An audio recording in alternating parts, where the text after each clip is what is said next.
The silence stretched across the Afghan mountains like a held breath, broken only by the distant thrum of rotor blades cutting through thin air. Lieutenant Colonel Kestrel whisper.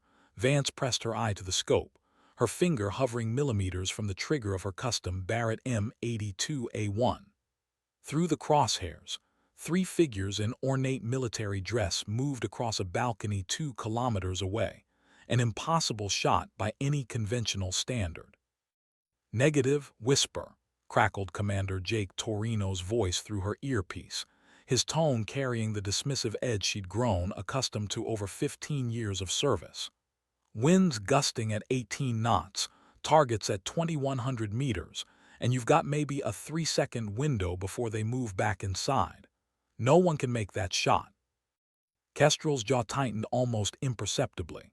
She'd heard variations of those words her entire career, from flight school instructors who said women couldn't handle the G-forces of tactical aircraft, to special operations commanders who insisted she wasn't built for precision shooting. Yet here she was, Coulson earned through a reputation for impossible shots that others had deemed suicide missions. The three enemy generals below weren't just military targets. They were the architects of a terror network that had claimed hundreds of American lives. Intelligence had taken 18 months to confirm their identities and another 6 to track them to this compound nestled in the Hindu Kush Mountains. This wasn't just another mission. It was the culmination of every doubt, every dismissive comment, every time she'd been overlooked for promotion because she didn't fit the traditional mold of what a warrior looked like. Her breathing slowed to match the rhythm she'd perfected during countless hours on the range at Quantico, then later in the unforgiving landscapes of Iraq and Afghanistan. The wind gauge on her rifle showed the gusts Torino had mentioned, but Kestrel had learned to read the mountains themselves, the way dust particles danced in the thermal currents, how the distant flags rippled against their poles, the subtle shift in vegetation that telegraphed wind patterns invisible to conventional measurement tools. Through her scope, she watched the first general gesture animatedly to his companions, pointing toward the valley below where American forces maintained their forward operating base. In 12 hours, those same forces would face a coordinated assault that intelligence suggested could overwhelm their defenses. This wasn't just about proving a point, it was about saving lives. The balcony door began to swing shut behind the targets. Kestrel's finger found the trigger. In the operations center 3 clicks away, Commander Torino watched the drone feed with growing anxiety. He'd seen Whisper's service record, knew about her confirmed kills and her uncanny ability to appear in the right place at precisely the right moment. But this shot pushed beyond the realm of possibility into something that felt more like wishful thinking than tactical planning. Staff Sergeant Maria Santos, the team's intelligence specialist, monitored radio chatter from the compound below. "Sir, Human confirms all 3 targets are present. Window closes in approximately 90 seconds before their convoy departs." Her voice carried the tension that permeated the entire command center, months of preparation balanced on the edge of a single moment. Torino studied the atmospheric readings on his monitor. Barometric pressure dropping, humidity climbing, thermal layers creating distortions that would affect bullet trajectory in ways that even the most sophisticated ballistic computers struggled to calculate. He'd commanded SEAL operations for 12 years and had never encountered a shot profile this challenging. The mathematics alone suggested failure rates exceeding 90%. Yet something about Whisper's calm voice over the radio gave him pause. There was no bravado, no desperate determination, just the steady professionalism of someone who had calculated variables that others couldn't see. He remembered her personnel file, the notations about her father's influence on her shooting technique, developed during childhood hunting expeditions in Montana's Glacier National Park. More importantly, he remembered the after-action reports from her previous deployments, descriptions of shots that defied explanation, but had been witnessed by enough reliable personnel to become legend. The drone camera focused on the balcony showed the three generals beginning to move toward the interior door. General Khalim Rashid, the primary target, paused to check his watch, a gesture that would prove prophetic. His companions, identified as General Abbas Hakim and General Omar Nazir, flanked him in formation that created the narrowest possible shooting window. "Whisper, you have approximately 60 seconds, Torino transmitted, his voice steadier than his conviction. "Are you certain about this shot?"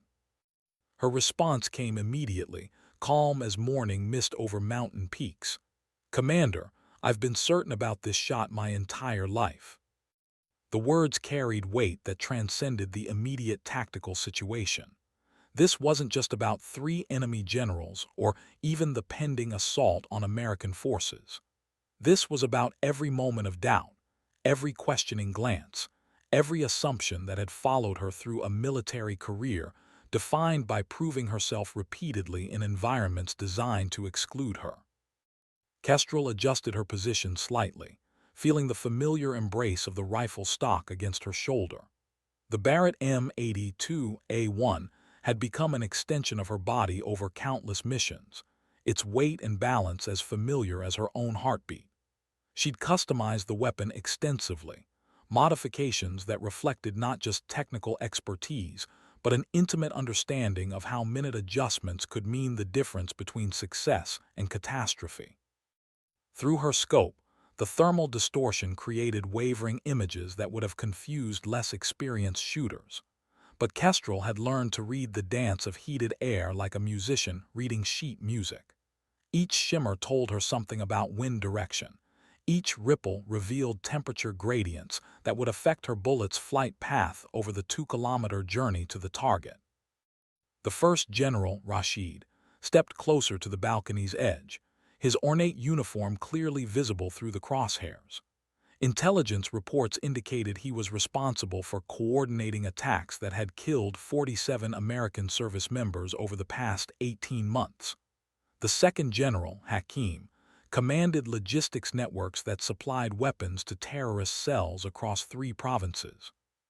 The third, Nazir, specialized in recruitment and training, turning farm boys into suicide bombers with methodical precision.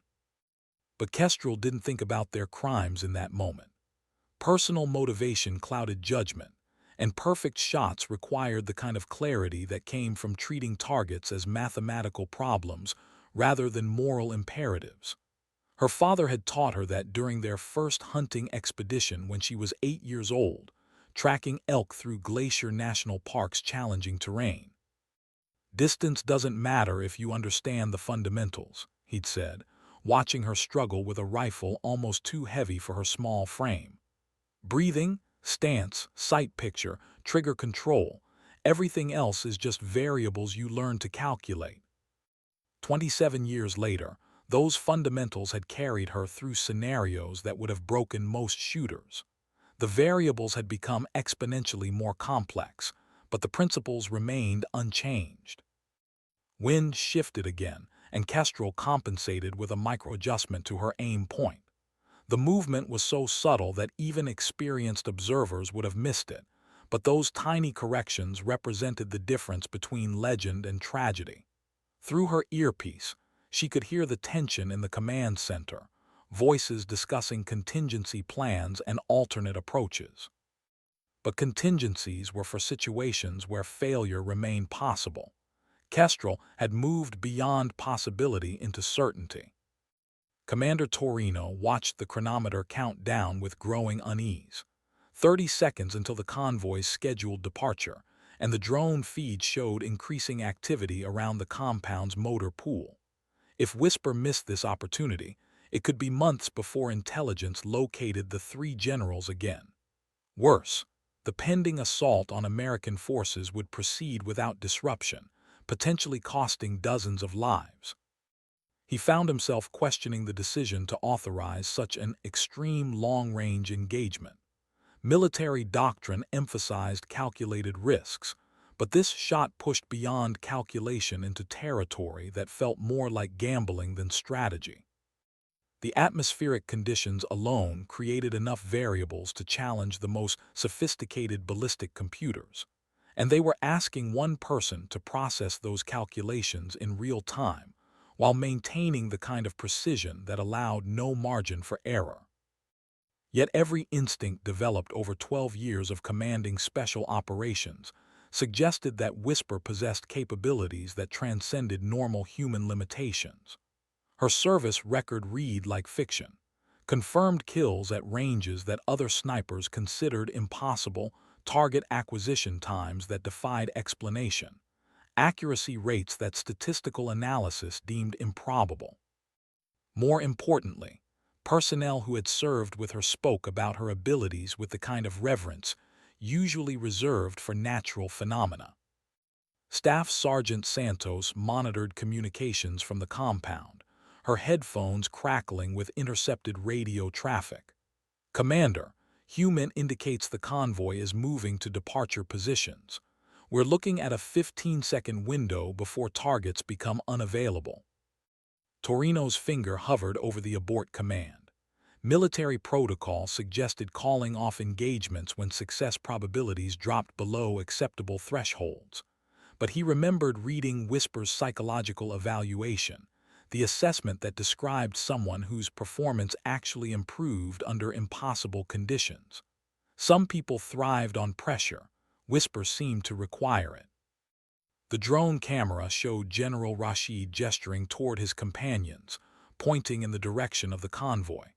In moments, they would disappear inside the compound, protected by walls thick enough to stop any conventional weapons. This was the moment that 18 months of intelligence work had been building toward, balanced on the edge of a single trigger pull. "Whisper, talk to me," Torino transmitted, his voice carrying command authority despite his internal uncertainty.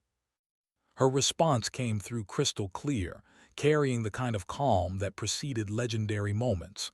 "Sir, I have the shot, requesting permission to engage." Through the scope, Kestrel watched the three generals with the patience of a predator.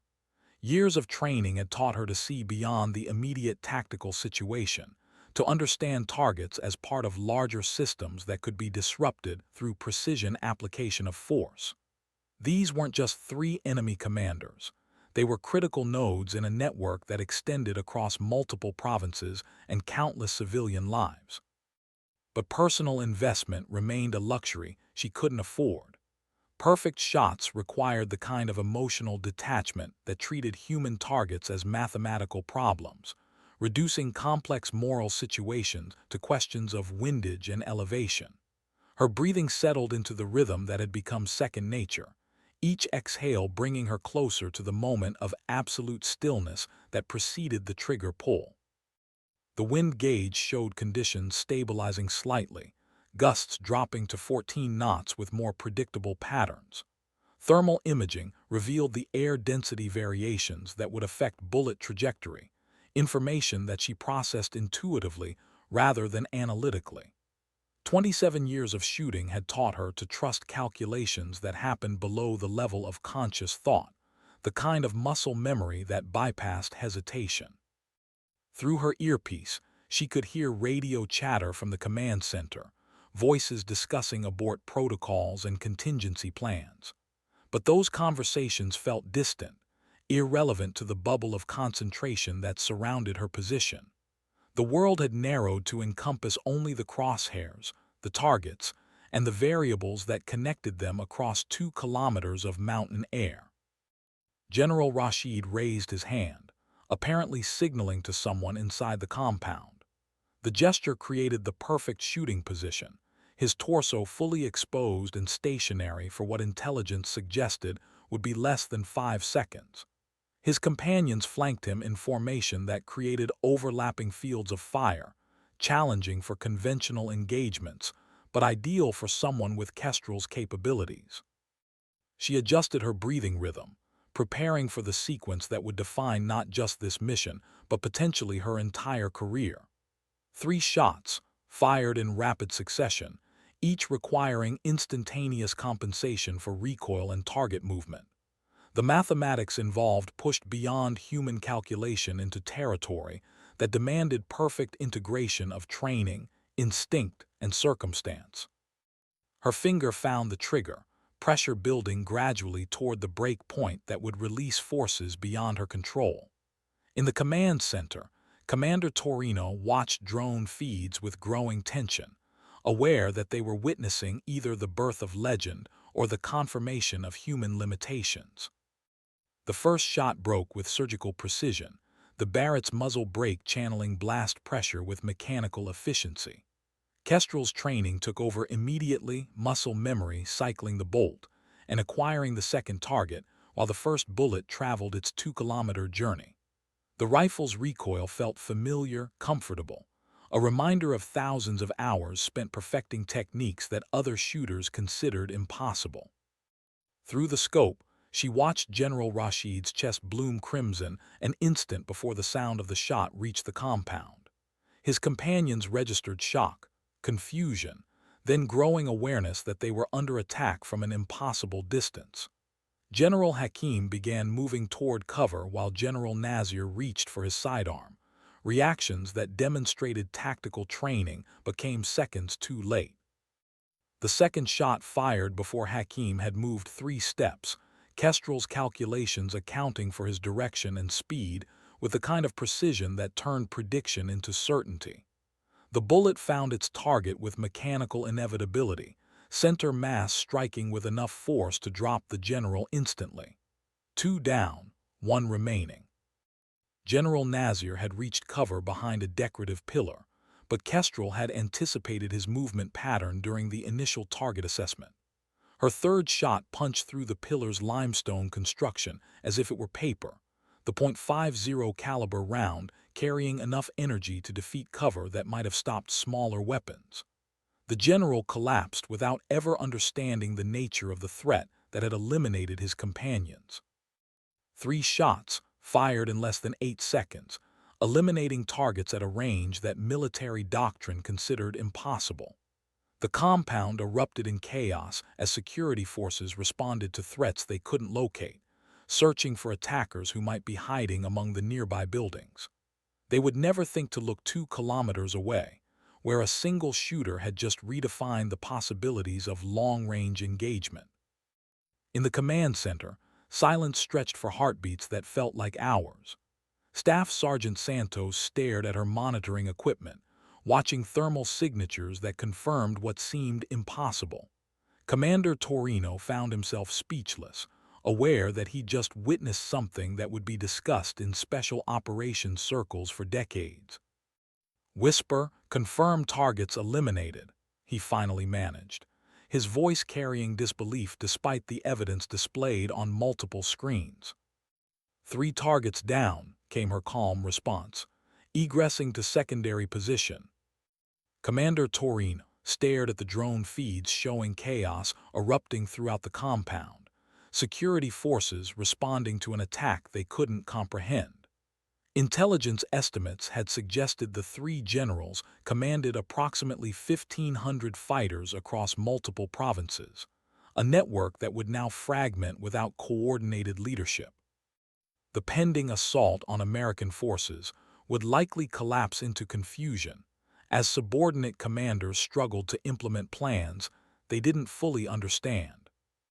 But more than tactical success, he was witnessing the kind of performance that transcended normal human capabilities. 3 shots at impossible range, fired under conditions that should have made accuracy hopeless, eliminating targets with surgical precision. This wasn't just exceptional marksmanship, it was something that approached the supernatural.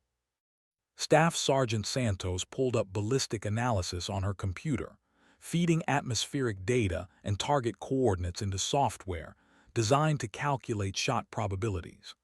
The results showed success rates below 5% for even the most optimistic scenarios, statistical confirmation that what they just witnessed should have been impossible.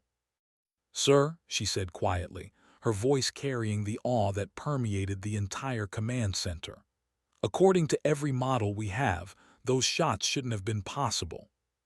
Torino nodded slowly, remembering conversations with other special operations commanders who had worked with Whisper during previous deployments.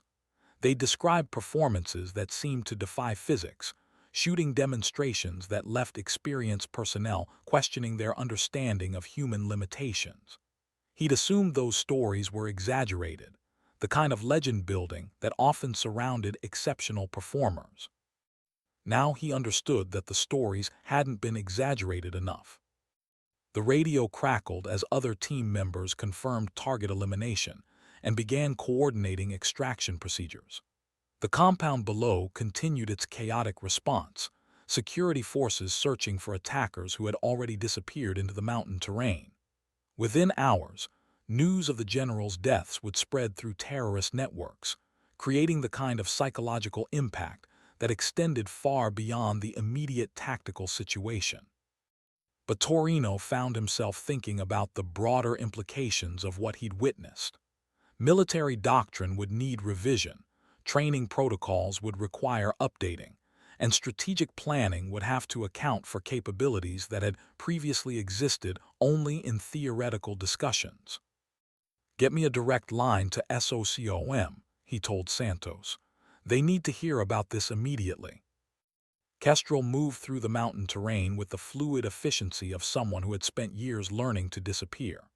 The Barrett had been broken down and stowed within minutes of the final shot, its components distributed among specialized packs designed to conceal the weapon's distinctive signature.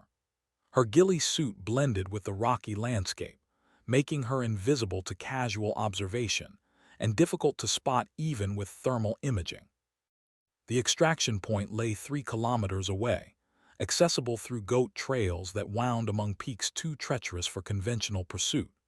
She'd planned the route during mission preparation, identifying alternate paths and contingency positions that would allow her to evade capture even if enemy forces responded more quickly than anticipated. But the chaos at the compound suggested that organized pursuit would be hours away, if it materialized at all. Her radio earpiece carried traffic from the command center, voices analyzing what they'd witnessed with the kind of professional amazement that followed unprecedented achievements. She listened with detached interest, aware that the shots would become legend but more concerned with immediate tactical realities. Legends were for other people to discuss. Her job was getting home alive. The mountain air carried sounds from the compound below, shouts and vehicle engines as security forces responded to threats they couldn't locate. Within hours, those same forces would be searching these mountains, but by then she'd be aboard a helicopter heading toward friendly territory. The window for successful extraction remained open, but only if she maintained the pace that had carried her through dozens of similar situations. Her father would have appreciated the irony that some of her most important shots were the ones no one would ever hear about. During their hunting expeditions in Glacier National Park, he'd emphasized that the most difficult shots often appeared the most effortless, requiring preparation and patience that remained invisible to casual observers. Military operations followed similar principles, with months of planning compressed into moments that looked simple from the outside. But this shot had been different, pushing beyond technical excellence into territory that demanded perfect integration of skill, intuition, and circumstance. The kind of performance that defined careers and changed how others viewed the possible. As she moved through the darkness toward extraction, Kestrel allowed herself a moment of satisfaction at having proven, once again, that assumptions about human limitations often said more about the people making them than about the limits themselves. The helicopter appeared exactly on schedule, its thermal-dampened rotors barely audible above the mountain wind. Kestrel moved toward the landing zone with practiced efficiency, aware that extraction represented the mission's most vulnerable phase. Enemy forces might not have located her firing position, but helicopter operations created signatures that could be detected and targeted by sophisticated air defense systems. The pilot, Major Rick Castellanos, had flown extraction missions throughout Afghanistan and Iraq, earning a reputation for operations that other aviators considered too dangerous to attempt. His MH-60M Black Hawk had been modified for special operations, equipped with defensive systems and enhanced engines that allowed flight profiles impossible with standard aircraft. More importantly, he possessed the kind of instinctual flying ability that turned mechanical limitations into mere suggestions. "Whisper, this is Phoenix 7. His voice crackled through her earpiece as the helicopter settled onto the improvised landing zone, ready for immediate departure. She sprinted across open ground, aware that every second increased exposure to potential observation or attack. The helicopter's cargo bay provided familiar sanctuary, its armored interior designed to protect passengers during the kind of high-threat extractions that define special operations aviation. Within moments, they were airborne and heading toward friendly territory at speeds that compressed the mountain landscape into streaked blurs. Through the aircraft's windows, she could see lights beginning to appear throughout the valley as enemy forces mobilized in response to the attack. Too little, too late, but evidence of the kind of reaction that 3 precisely placed shots could generate across an entire region. The psychological impact would extend far beyond the immediate tactical situation, creating doubt and confusion throughout networks that had previously felt invulnerable. Major Castellanos maintained radio silence during the flight, following protocols designed to minimize electronic signatures that might reveal flight paths or destinations. But the aircraft's defensive systems monitored potential threats continuously, processing information from sensors that could detect hostile activity across dozens of kilometers.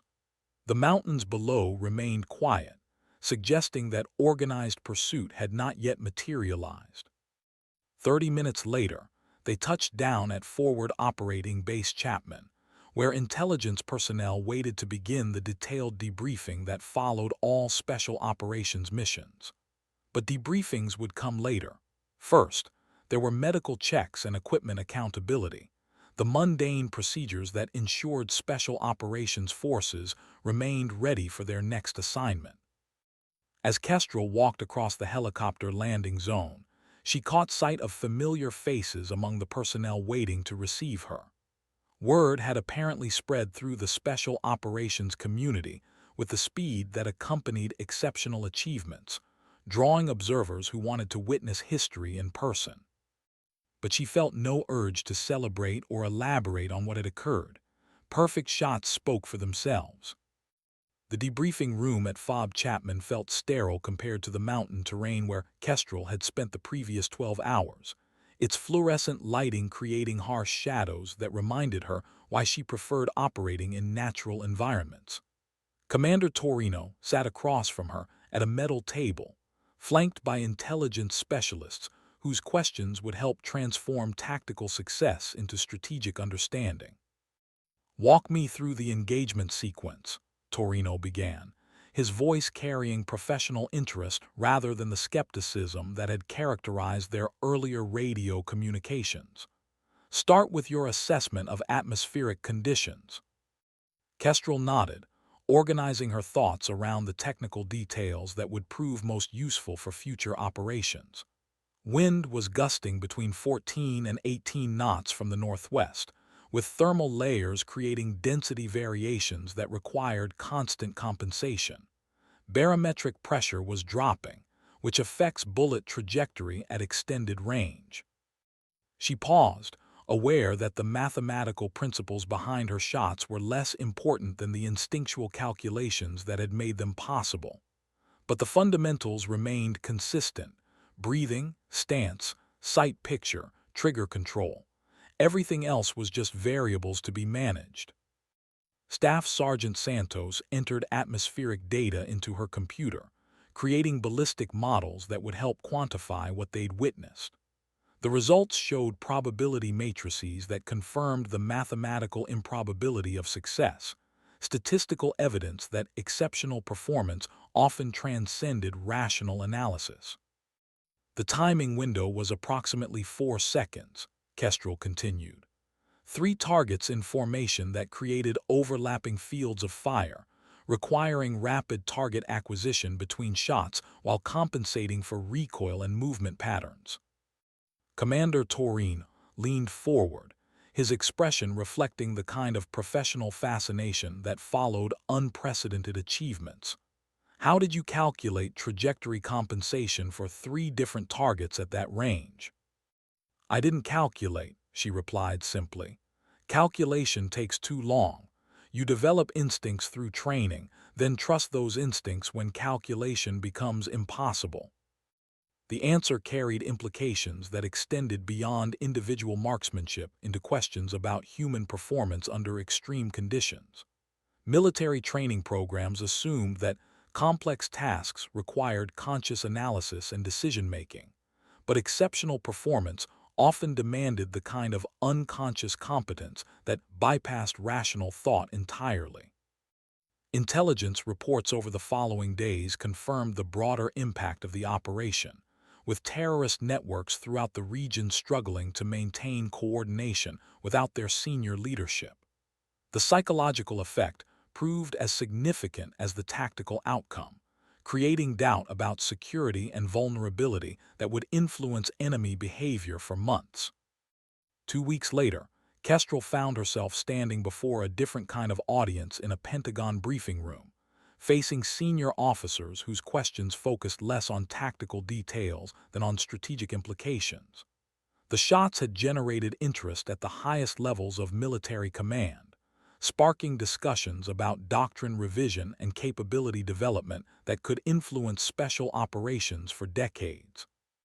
"Colonel Vance," began General Patricia Morrison, her voice carrying the authority that came with commanding special operations forces across multiple theaters. "Your performance has raised questions about current training protocols and equipment specifications. We need to understand whether these capabilities can be replicated or if they represent individual exceptional ability." The question touched on fundamental issues about military effectiveness and resource allocation. If exceptional marksmanship could be taught systematically, training programs would require substantial revision.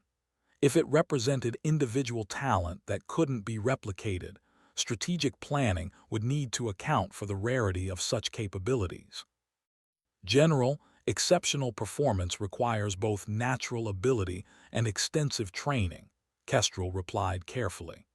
"The techniques can be taught, but applying them under extreme conditions demands individual characteristics that can't be manufactured." She paused, thinking about her father's influence on her shooting development and the years of practice that had transformed natural ability into professional competence. The fundamentals are universal, but pushing beyond normal limitations requires something that textbooks can't provide. General Morrison nodded slowly, aware that military effectiveness often depended on individuals whose capabilities transcended standard performance parameters. Special operations had always relied on exceptional personnel, but the demonstration of abilities that approached theoretical limits raised new questions about human potential and operational planning. The briefing continued for hours, covering technical details and strategic implications that would influence policy decisions at the highest levels of government. But for Kestrel, the most important questions had already been answered on a mountain balcony 2 kilometers away, where assumptions about possibility had been permanently revised through 3 perfectly placed shots. The months following the mountain operation brought changes that reflected ripple effects extending far beyond the immediate tactical success. Kestrel found herself assigned to the Special Operations Command's Advanced Marksmanship Development Program, tasked with analyzing techniques that had previously existed only in classified after-action reports. The assignment meant fewer field operations, but greater influence over training protocols that would shape the next generation of special operations snipers. She worked with ballistics experts and sports psychologists, translating instinctual knowledge into systematic instruction methods that could be applied across different skill levels and operational environments. "The challenge isn't teaching people to make impossible shots," she explained during a training conference at Fort Bragg, addressing an audience of instructors and senior enlisted personnel. It's teaching them to recognize when impossible shots become necessary and giving them the confidence to attempt what conventional wisdom says can't be done. The audience included veterans of multiple combat deployments, personnel who had witnessed exceptional marksmanship under extreme conditions.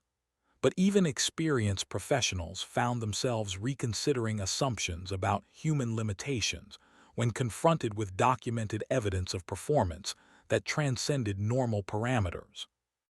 Major Jennifer Walsh, an instructor at the Army Sniper School, raised questions that reflected broader concerns about replicating exceptional achievements. Colonel, how do we identify personnel with the potential for this level of performance? And more importantly, how do we prepare them for situations where standard techniques become inadequate? Start with fundamentals, Kestrel replied, remembering her father's guidance during those early hunting expeditions in Montana. Perfect the basics until they become unconscious competence. Then gradually increase complexity until students learn to trust their training when conscious thought becomes counterproductive. The approach reflected principles that extended beyond marksmanship into broader questions about human performance under stress. Military effectiveness often depended on individuals who could maintain competence when normal decision-making processes became overwhelmed by information overload or time constraints. But more than technical instruction, the program addressed psychological factors that distinguished exceptional performers from technically proficient personnel. Confidence, patience, and the ability to remain calm under extreme pressure, characteristics that could be developed but not manufactured through training alone.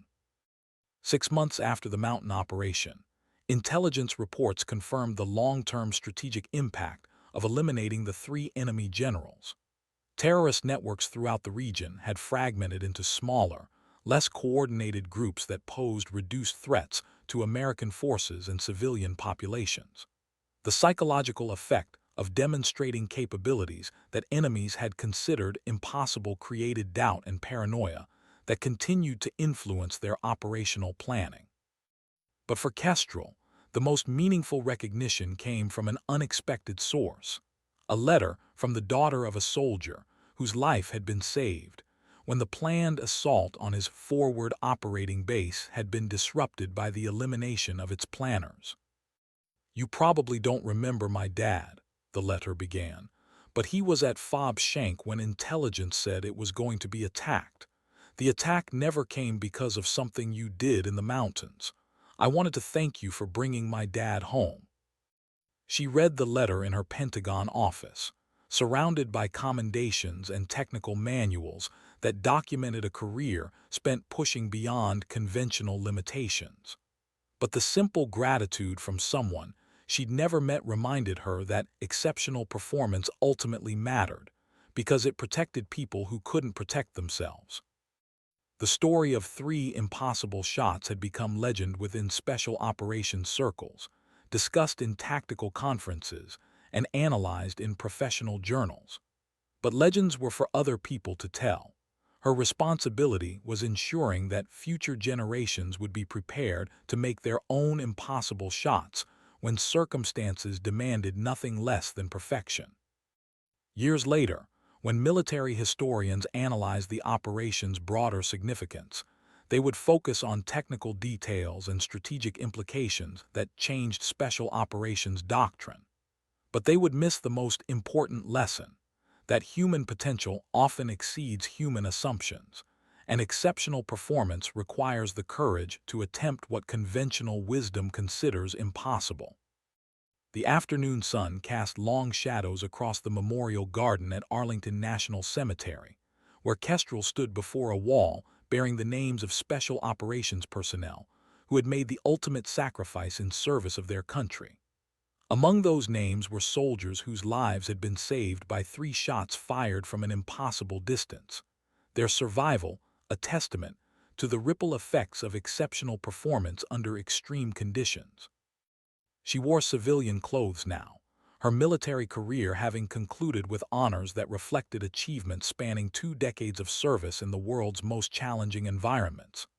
The transition to civilian life had brought new opportunities: consulting work with military contractors, instruction at prestigious shooting schools, and speaking engagements where she shared lessons learned from operations that remained classified. But retirement had also provided perspective on the broader significance of moments that had seemed purely tactical at the time. The mountain operation had saved lives, disrupted enemy networks, and demonstrated capabilities that influenced strategic planning at the highest levels of government. More importantly, it had proven that assumptions about human limitations often said more about the people making them than about the limits themselves. Her phone buzzed with a text from her former commander, now General Torino, requesting her presence at a classified briefing where emerging threats required the kind of unconventional thinking that had characterized her approach to impossible challenges. Even in retirement, certain capabilities remained too valuable to ignore completely. She smiled at the message, remembering the skepticism in his voice when he declared that no one could make the shot that had defined both their careers. Military service had taught her many things, but perhaps the most important was that impossible was often just another word for hasn't been done yet. The memorial garden grew quiet as evening approached, its pathways empty except for the occasional visitor paying respects to fallen heroes. Kestrel remained at the wall for several minutes longer, reading names and remembering faces of people who had pushed beyond their own limitations in service of something greater than themselves. In her pocket, she carried a worn photograph from that long-ago hunting expedition with her father in Glacier National Park, when an 8-year-old girl had struggled with a rifle too heavy for her small frame, while learning lessons that would prove invaluable decades later. He taught her that distance didn't matter if you understood the fundamentals, that exceptional performance required patience and precision in equal measure. Most importantly, he taught her that the most difficult shots often appeared the most effortless, requiring preparation and commitment that remained invisible to casual observers. The mountain operation had validated those lessons in ways that neither of them could have anticipated during those peaceful Montana mornings, when the world seemed full of impossible possibilities. As she walked through Arlington's hallowed grounds toward the parking area, Kestrel reflected on a career that had taken her from questioning looks in flight school to congressional testimony about special operations capabilities. The journey had been marked by moments when conventional wisdom declared certain achievements impossible, followed by demonstrations that redefined understanding of human potential. But the most satisfying aspect of her legacy wasn't the records or commendations. It was the knowledge that she'd helped expand definitions of what could be accomplished when training, determination, and circumstance aligned perfectly. Future generations of special operations personnel would face their own impossible challenges, and hopefully some of them would remember that limitations were often self-imposed boundaries rather than absolute constraints. The setting sun painted the sky in shades of orange and gold, creating the kind of atmospheric condition that would have complicated long-range shooting, but which seemed appropriate for reflecting on a life spent proving that the impossible was simply another target to be engaged with precision and patience. In special operations circles, they still told stories about the day when a SEAL commander said no one could make a certain shot, only to watch 3 enemy generals fall to bullets fired from an impossible distance. But the stories always missed the most important detail. That exceptional performance wasn't about individual achievement, but about expanding possibilities for everyone who would face similar challenges in the future. Kestrel's legacy lived on in training protocols that pushed students beyond conventional limitations, in equipment specifications that assumed capabilities previously considered theoretical, and in the quiet confidence of personnel who had learned that assumptions about impossibility often crumbled when confronted with sufficient preparation and determination. The parking lot was nearly empty as she reached her vehicle, the memorial garden settling into the peaceful silence that followed sunset. But somewhere in the world, Another impossible shot was waiting to be taken by someone who had learned that the most important battles were often fought at distances that others considered beyond human reach. She drove through Arlington's gates with the satisfaction that came from a career spent in service of something greater than herself, aware that the mountain operation would be remembered long after the participants had been forgotten. But that was appropriate. Legends were meant to inspire future generations, while the people who created them moved on to whatever challenges awaited beyond the horizon. The radio played softly as she navigated evening traffic, carrying news reports about global events that would require responses from people trained to attempt the impossible. Some of those responses would succeed, others would fail, but all would be undertaken by individuals who had learned that human potential often exceeded human assumptions. In the distance, the lights of Washington, D.C. twinkled like stars, each one representing decisions and policies that would influence military operations around the world. Among those influences would be lessons learned from 3 shots fired on a mountain balcony, proving once again that exceptional individuals could change the course of history through moments of perfect execution under impossible conditions. The story had ended, but its echoes would continue to reverberate through special operations communities for generations, inspiring new definitions of possibility and reminding future warriors that the most important limitations were the ones they imposed on themselves. 5 years after retirement, Kestrel received an encrypted message that pulled her back into a world she thought she'd left behind. The sender was Colonel Marcus Webb, her former intelligence liaison, now running a classified program that existed in the shadows between official military operations and deniable activities. His message was brief but urgent. "We have a situation that requires your specific expertise. National security implications. Can you meet?" The rendezvous point was a small cafe in Georgetown, chosen for its ambient noise that would defeat most electronic surveillance. Webb arrived first, his civilian clothes unable to disguise the bearing that marked him as career military. He'd aged noticeably since their last meeting, stress lines etched deeper around his eyes, the kind of wear that came from making decisions that kept other people awake at night. "Kestrel," he said quietly as she approached his corner table, "thank you for coming. I know you've earned your peace, but we need someone with your particular combination of skills and clearance level." She studied his expression, recognizing the tension that preceded requests for operations that existed outside normal channels.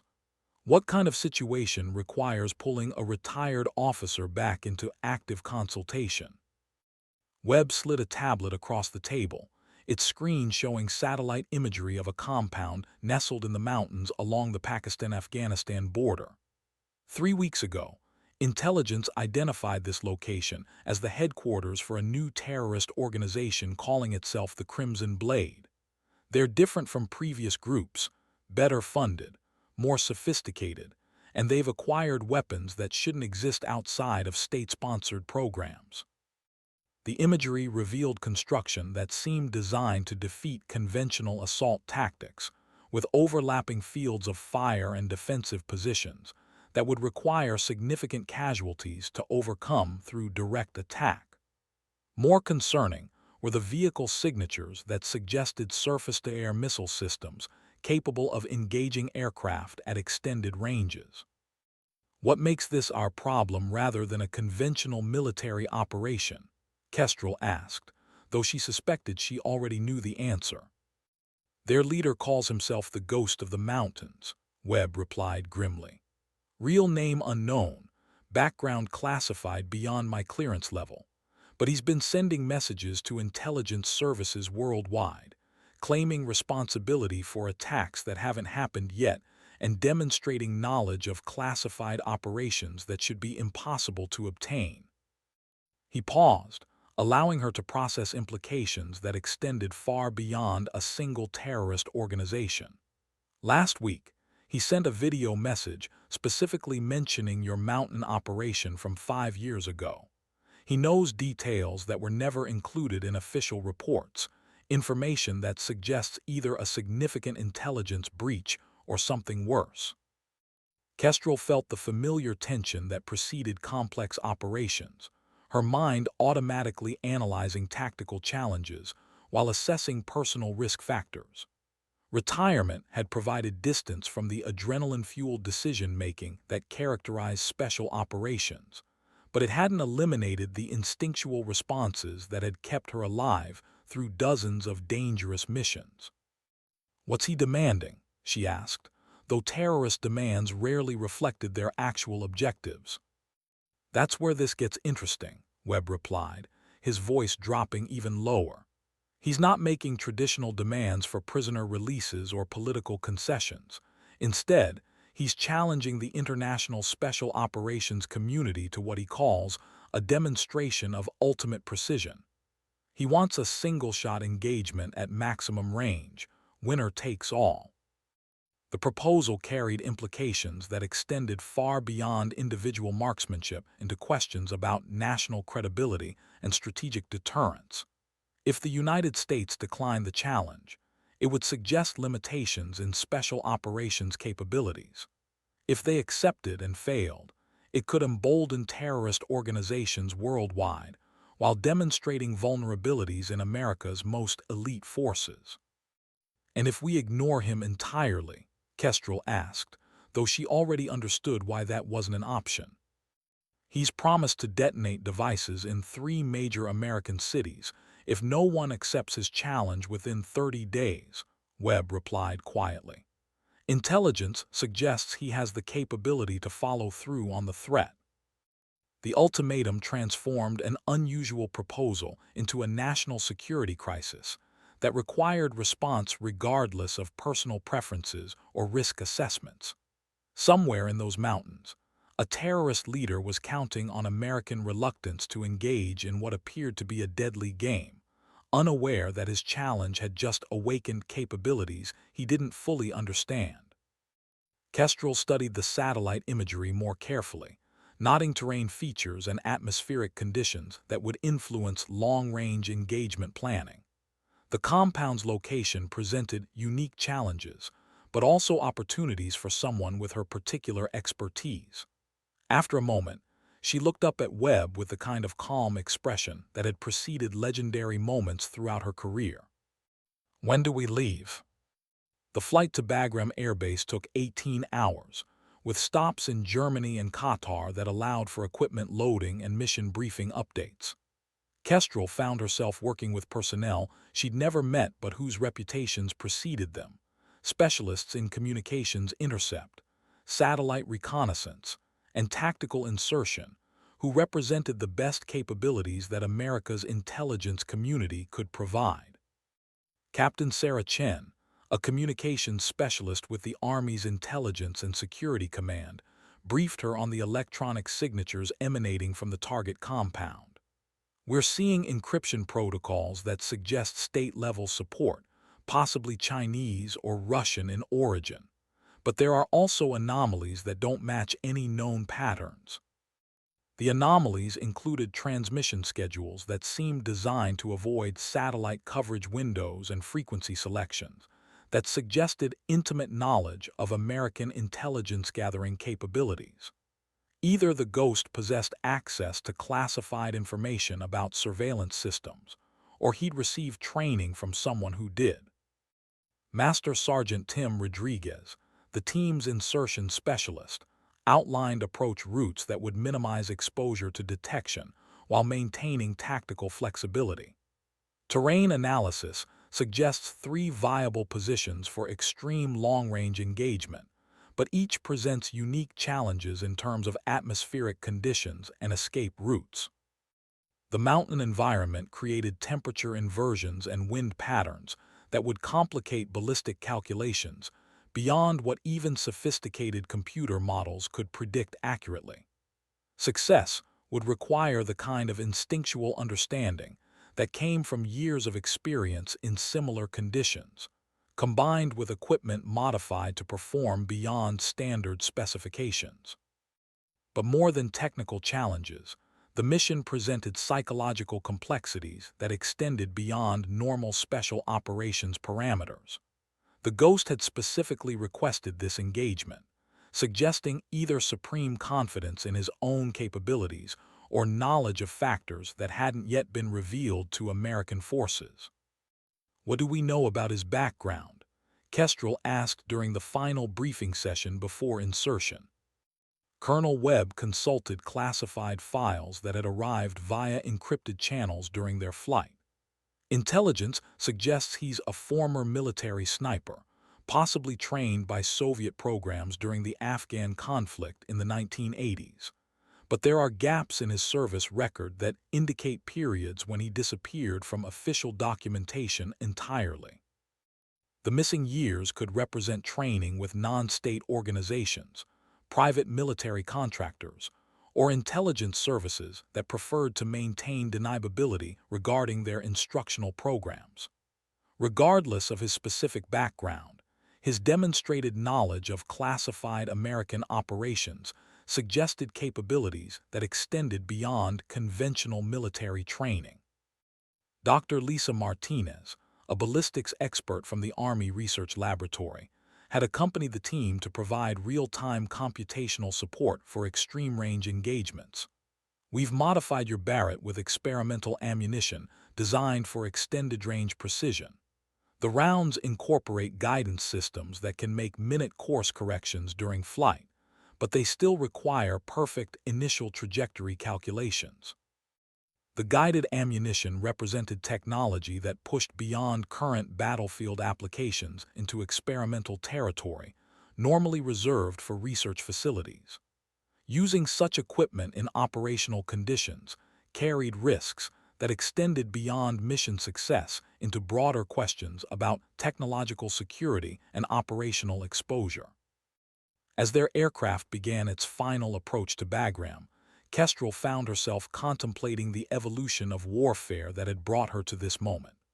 5 years earlier, her mountain operation had demonstrated individual capabilities that redefined assumptions about human limitations. Now, she faced an opponent who apparently understood those capabilities and had chosen to challenge them directly. The psychology of such a challenge suggested either overwhelming confidence or detailed knowledge of factors that might neutralize her advantages. Either possibility required careful consideration as she prepared for what could be the most difficult shot of her career. The insertion took place during the pre-dawn hours when atmospheric conditions provided optimal concealment for helicopter operations. Kestrel and her support team rode in an MH-47G Chinook modified for special operations, its twin rotors cutting through mountain air with mechanical precision that disguised the complexity of flying at altitude in challenging terrain. Major Rick Castellanos had volunteered to pilot the mission despite having retired from active duty 2 years earlier. His familiarity with Kestrel's operational requirements and the terrain challenges of the Hindu Kush Mountains made him the logical choice for an insertion that required split-second timing and precise navigation through hostile airspace. "LZ is 2 clicks from your objective position." His voice crackled through her headset as they approached the drop zone. "Weather looks stable for the next 6 hours, but thermal imaging shows increased vehicle activity around the target compound." The increased activity might indicate that the Ghost was preparing for their arrival, or it could reflect normal security operations for an organization operating in territory where American forces maintained constant surveillance. Either way, it suggested that surprise would be limited, and that success would depend more on execution than concealment. Staff Sergeant Kevin Park, a Korean-American communications specialist, would establish overwatch positions that provided real-time intelligence updates while maintaining encrypted communications with command elements. His equipment included experimental systems that could penetrate electronic countermeasures while remaining undetectable to conventional signal analysis. Sergeant First Class Maria Santos had volunteered for the mission despite being assigned to training duties at Fort Bragg. Her experience with Kestrel's previous operations made her invaluable for coordinating tactical support, but more importantly, her presence provided psychological reassurance during operations that pushed beyond normal stress parameters. The helicopter touched down on a rocky ledge barely wide enough for its landing gear, engines maintaining minimum power settings that would allow immediate departure if hostile forces responded more quickly than anticipated. Kestrel and her team disembarked with practiced efficiency, their equipment loads distributed to balance mobility with the technical requirements of extreme-range precision shooting. Within minutes, the Chinook disappeared into the mountain darkness, leaving them alone in terrain that had witnessed countless conflicts over thousands of years. The silence felt absolute after hours of aircraft noise, broken only by wind through rocky peaks and the distant sound of vehicles from the compound several kilometers away. "Comms check," Santos whispered into her radio, confirming that encrypted communications remained functional despite the challenging environment. Satellite coverage in the Hindu Kush Mountains was intermittent, requiring careful timing for transmission windows that could maintain contact with command elements. Kestrel led them through terrain that seemed designed to challenge human endurance, rocky paths that required careful navigation, even with night vision equipment. But the difficulty provided advantages in terms of concealment, making it unlikely that hostile forces would patrol areas that were nearly impossible to traverse in darkness. 2 hours later, they reached the position that offered optimal fields of fire toward the target compound while maintaining concealment and escape routes. The location provided clear sight lines across the valley, where intelligence suggested the Ghost would appear for their scheduled engagement, but it also exposed them to observation from multiple directions if their presence was detected. As dawn approached, Kestrel began the methodical preparation that preceded extreme-range precision shooting, checking equipment, and assessing atmospheric conditions that would determine the success or failure of what might be the most important shot of her career. The compound came alive with the first rays of sunlight, revealing defensive positions and personnel movements that confirmed intelligence estimates about the size and sophistication of the Crimson Blade organization. Through her spotting scope, Kestrel counted at least 30 armed personnel in positions that suggested military training and discipline unusual for typical terrorist groups. Thermal imaging shows approximately 50 personnel total, Park reported through his headset, monitoring feeds from overhead surveillance assets. Most are maintaining concealed positions, but their deployment suggests they're expecting company. The defensive posture indicated that the Ghost understood American tactical preferences and had prepared accordingly. But it also revealed potential vulnerabilities in his positioning, gaps in coverage that could be exploited by someone with sufficient patience and precision. Santos established communication protocols with the orbiting command aircraft, confirming that senior leadership was monitoring the engagement in real time. "SOCOM is online," she whispered. "General Morrison sends her regards and reminds you that national credibility is riding on this operation." The pressure was unnecessary. Kestrel had never needed external motivation for exceptional performance.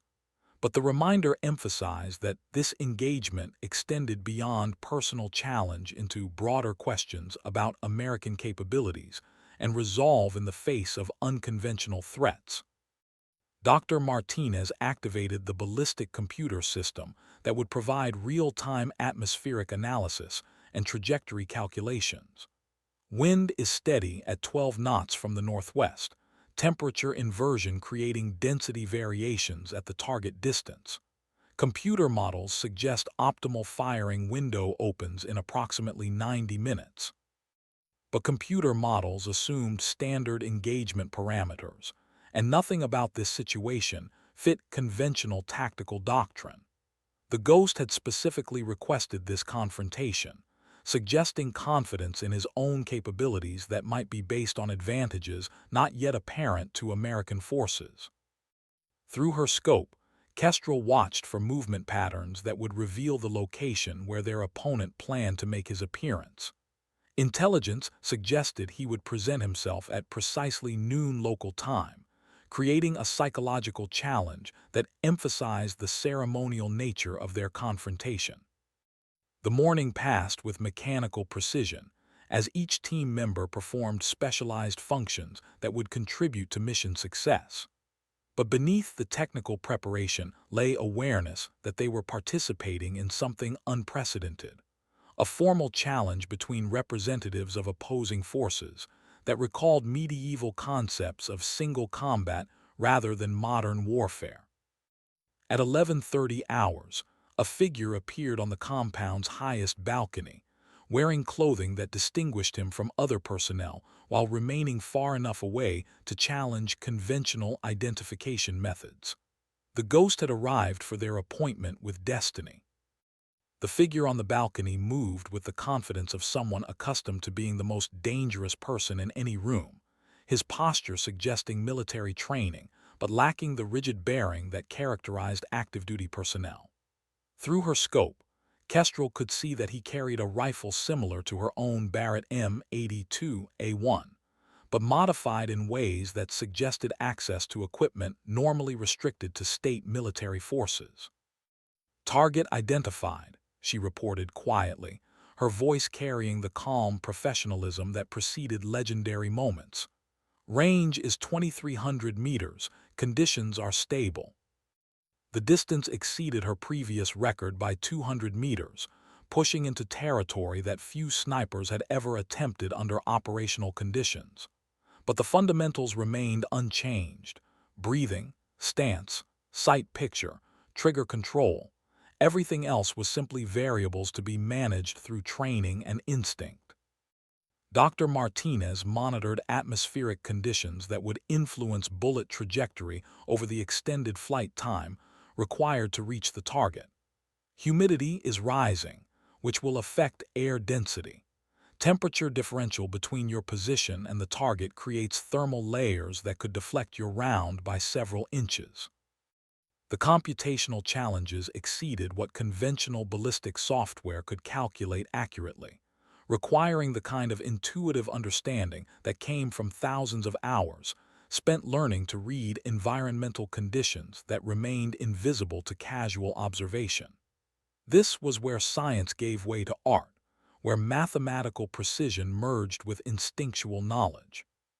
Through her earpiece, Kestrel could hear radio traffic from the orbiting command aircraft, as senior officers monitored an engagement that would influence special operations doctrine for years to come.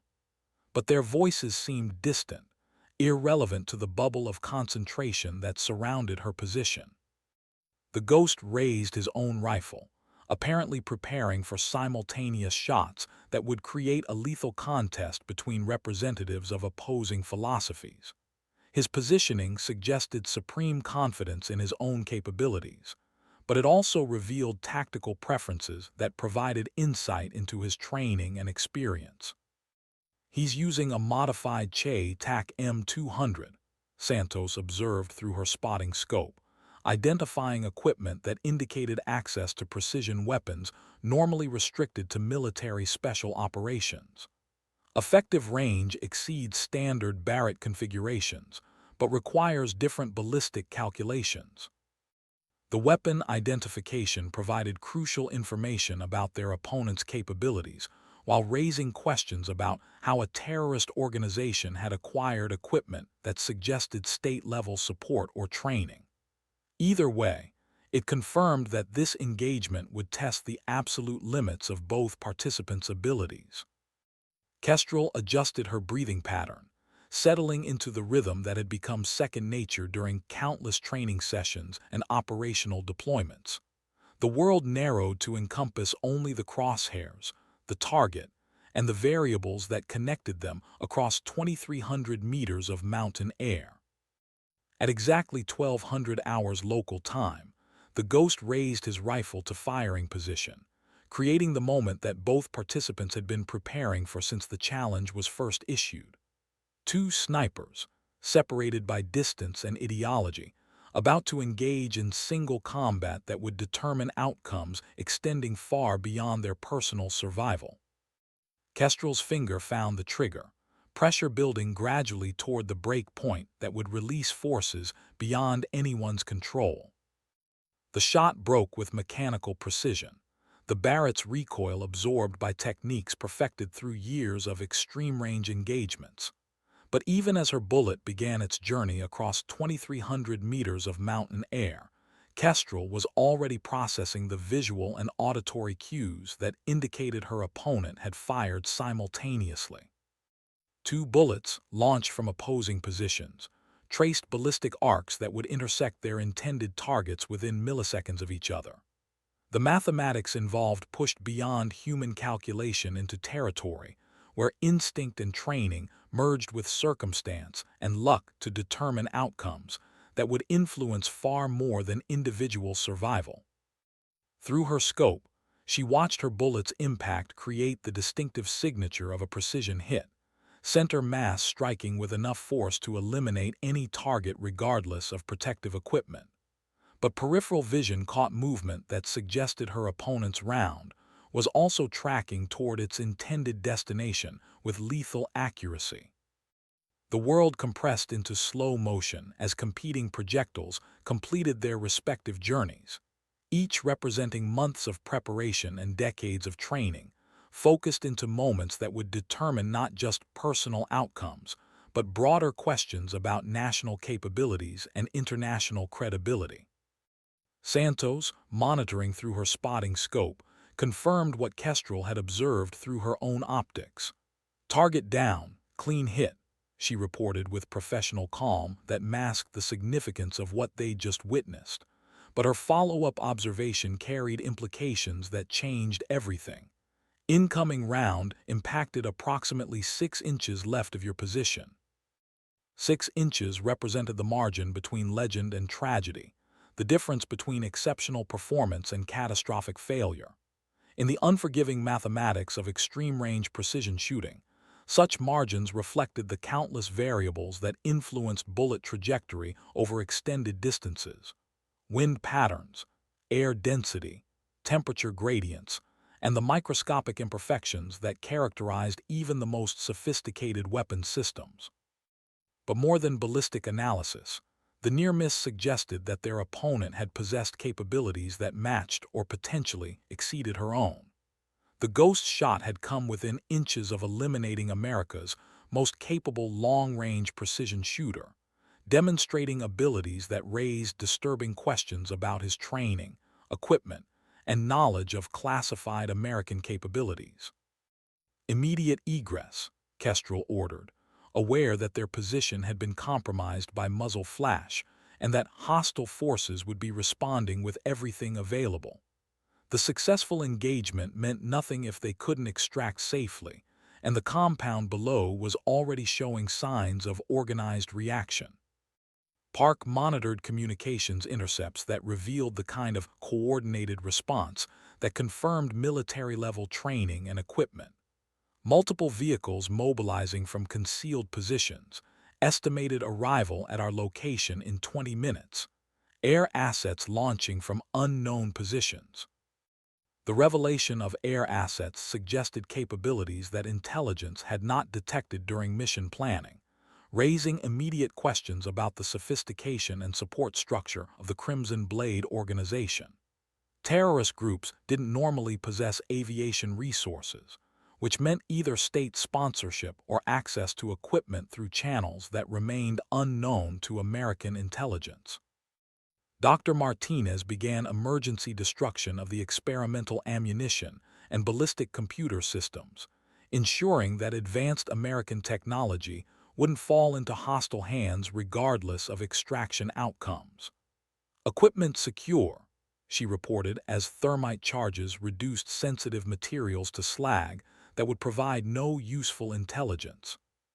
But as they prepared to move toward the extraction point, Kestrel found herself troubled by aspects of the engagement that suggested this had been something more complex than a simple challenge between opposing snipers. The Ghost's precise knowledge of her capabilities, his access to sophisticated equipment, and the near success of his countershot implied planning and preparation that extended far beyond what any individual terrorist could accomplish alone. The helicopter extraction proceeded under fire from ground forces that demonstrated sophisticated air defense capabilities, creating the kind of running battle that tested both equipment and personnel to their absolute limits. But they made it to friendly territory with their lives and most of their equipment, carrying intelligence that would influence American strategic planning for years to come. 3 days later, Kestrel found herself in another Pentagon briefing room, facing questions from senior officers whose concerns extended far beyond the tactical success of eliminating a terrorist leader. The Ghost's capabilities and knowledge base suggested security breaches or training programs that represented threats to American operations worldwide. "Colonel Vance," began General Morrison, her expression reflecting the gravity of issues that extended beyond individual heroics into fundamental questions about operational security. "Your mission was successful, but it revealed capabilities in hostile forces that we need to understand better. We're recommending that you accept reactivation for a comprehensive investigation into how our most sensitive techniques became known to terrorist organizations." The request meant returning to active duty and the high-stress environment of special operations, abandoning the peaceful retirement she'd earned through decades of exceptional service. But it also meant protecting future generations of American personnel from threats that had evolved beyond conventional terrorist capabilities into something far more sophisticated and dangerous. As she considered the implications of accepting reactivation, Kestrel reflected on the near miss that had come within inches of ending her life on a mountain ledge thousands of miles from home. The Ghost was dead, but his legacy lived on in questions about security breaches, training programs, and capabilities that suggested American advantages in special operations might not be as decisive as previously assumed. The war against terrorism had evolved, and apparently so had the enemy's understanding of how America's best warriors operated. Meeting that challenge would require the same commitment to excellence that had defined her entire career, but applied to threats that pushed beyond anything she'd previously encountered.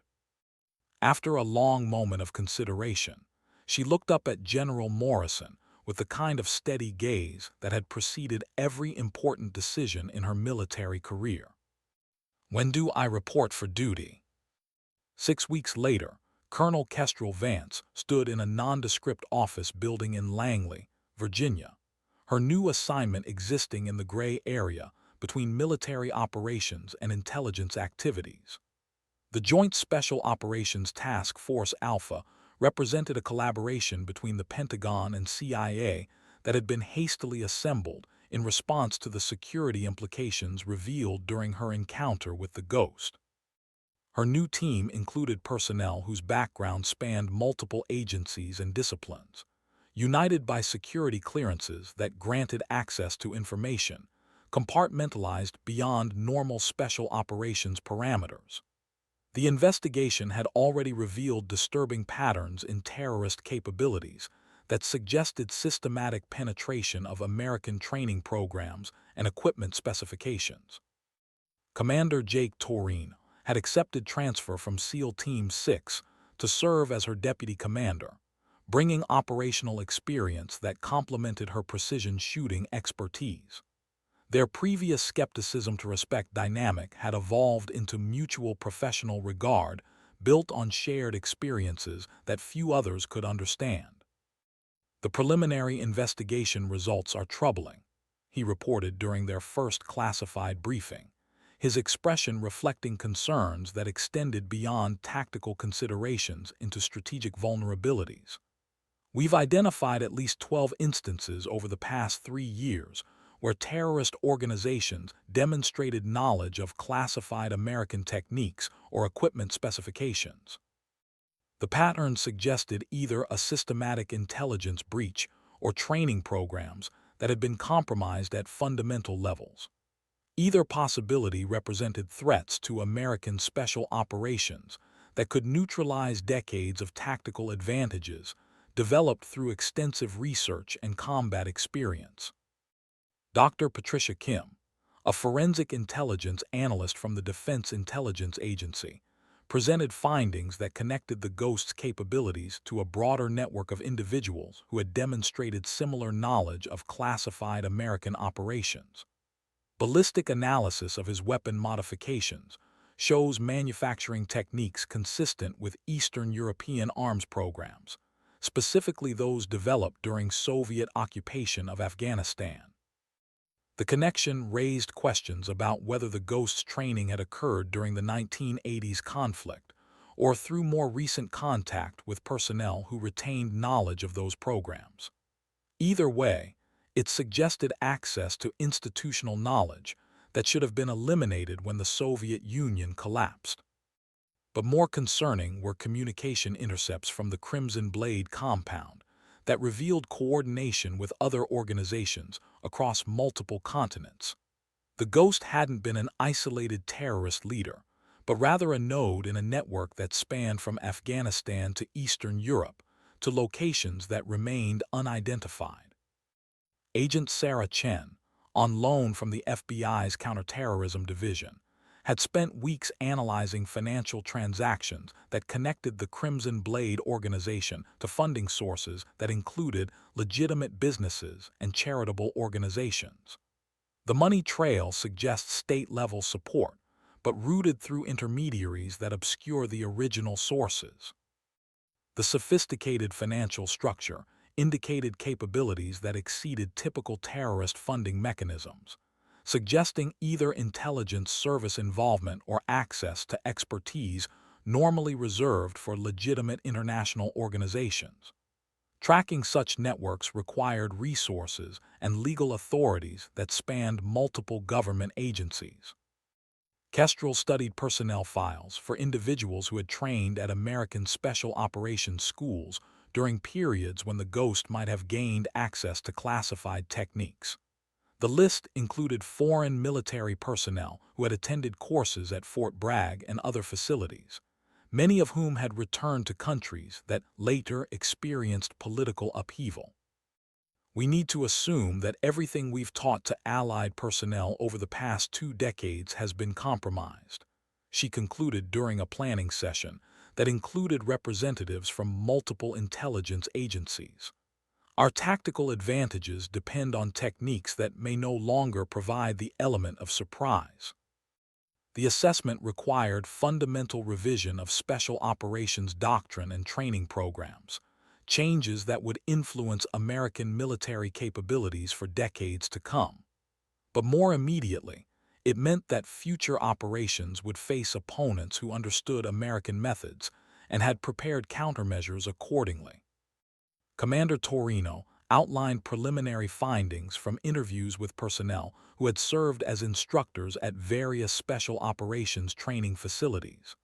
Several report interactions with foreign students who asked unusually detailed questions about precision shooting techniques, communications protocols, and extraction procedures. The questions had seemed normal at the time, reflecting professional curiosity and desire to maximize training benefits. But viewed in retrospect, they suggested systematic intelligence collection efforts designed to understand American capabilities in detail sufficient to develop effective countermeasures. As the briefing continued, Kestrel found herself contemplating the broader implications of facing opponents who understood her methods as well as she did. The psychological advantage that came from possessing capabilities that enemies couldn't predict or counter had been a crucial factor in her operational success throughout her career. Now, that advantage had been neutralized by adversaries who not only understood her techniques but had demonstrated ability to counter them with lethal precision. The near miss during her engagement with the Ghost represented more than close call. It was evidence that American Special Operations forces faced a new category of threat that required entirely new approaches to training and deployment. The investigation continued for months, revealing a network of individuals and organizations that had systematically acquired knowledge of American special operations capabilities over more than a decade. The scope of the penetration exceeded anything previously encountered in the counterterrorism community, requiring responses that challenged fundamental assumptions about operational security and information protection. But as disturbing as the security breaches were, they also presented opportunities to identify and neutralize threats that had been operating undetected for years.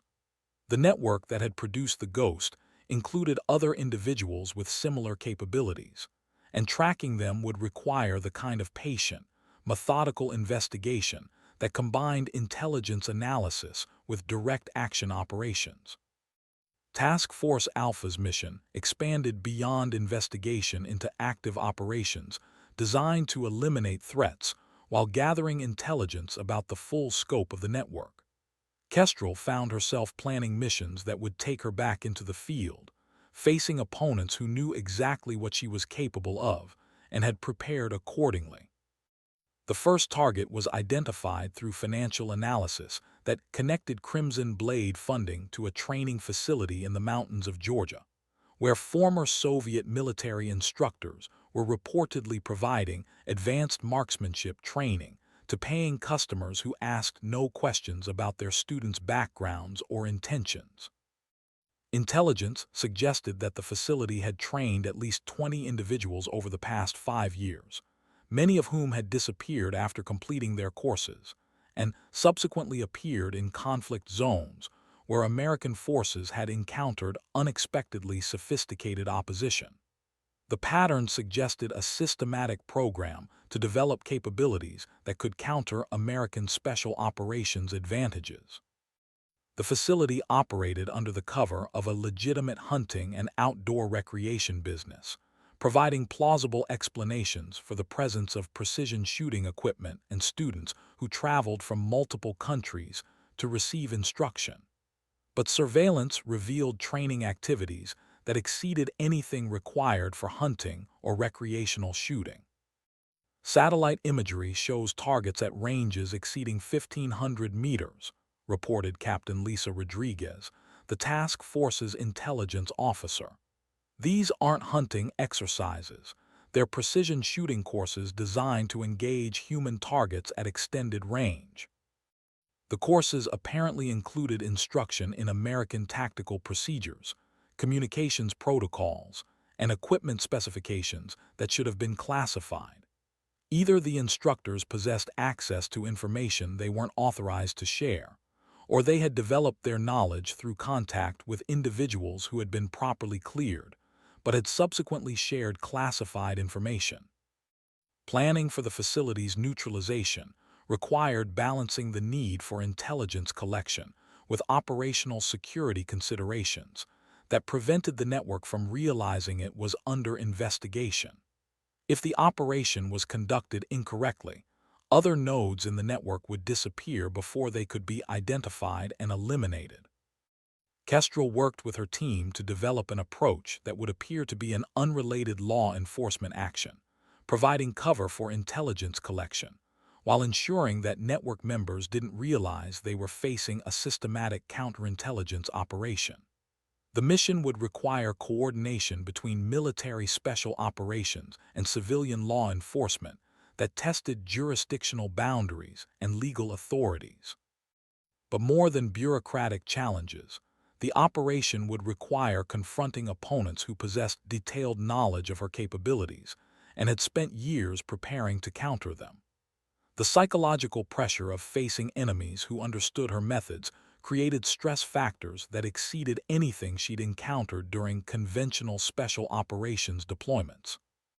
As mission planning proceeded, Kestrel found herself remembering her father's advice about hunting elk in Montana's challenging terrain. Success required understanding your prey better than it understood you, but it also demanded the patience to wait for opportunities that might not come for days or weeks. The network that had produced the Ghost represented prey that understood its hunters, requiring new approaches to tracking and elimination that pushed beyond conventional special operations into territory that few military professionals had ever explored. The Georgia facility was situated in terrain that provided excellent defensive positions while offering multiple escape routes for anyone who detected approaching threats. Satellite reconnaissance revealed construction that seemed designed to defeat conventional assault tactics, with observation posts and communication arrays that could detect and track approaching forces from considerable distances. Target has at least 12 personnel on site at any given time, reported Master Sergeant Tim Rodriguez during the final mission briefing. Most appear to have military training, and they're equipped with weapons that suggest preparation for significant resistance.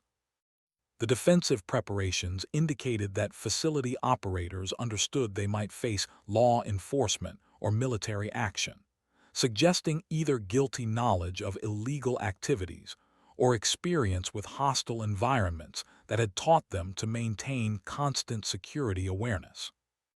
Dr. Kim's analysis of communication intercepts revealed coordination with other facilities in Eastern Europe and Central Asia, confirming that the Georgia location was part of a larger network that spanned multiple continents. They're using encrypted communication protocols that suggest access to equipment normally restricted to government agencies.